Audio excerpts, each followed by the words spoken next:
बिस्मिल्लाहिर्रहमानिर्रहीम। आज का हमारा शॉर्ट टॉपिक है relevancy, admissibility, absence of proof and mode of proof. इनको समझना बड़ा ज़रूरी है क्योंकि एविडेंस में हमारे लिए बहुत ज़्यादा काम आते हैं। देखिए, relevancy simply means effect which is probative or disprobative of effect in issue. To put it further simply, it is effect which either tends to prove or disprove the effect in issue. इसके identification का तरीकाकार ये है कि it is a logical relationship between the fact and fact in issue. इधर से हम इसको आइडेंटिफाई कर लेते हैं। Admissibility simply a relevant fact which has not been excluded by any provision of law express or implied. For instance, confession before the police, it has been specifically excluded from admitting in evidence, so it is inadmissible. This piece of evidence is inadmissible.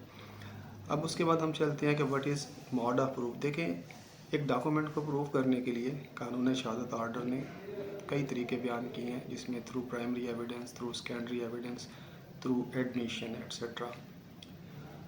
अब इसको mode of proof जो है, इस पे objection आपको फ़ौरन ही और first time इसको रेज़ कर देना चाहिए, क्योंकि मोड ऑफ प्रूफ पे अगर for instance the mode of proof is not as per law, आपका जो ऑब्जेक्शन है ये दूसरी पार्टी को अलर्ट करेगा और वो एज़ पर लॉ अपना तरीक़ाकार कोई नया इख्तियार कर लेगी। लेकिन अगर आप मोड ऑफ प्रूफ पे इसको ऑब्जेक्शन नहीं रेज़ करते तो you can not raise an objection at later stage. For instance, plaintiff has an agreement, plaintiff has a copy of an agreement to sell.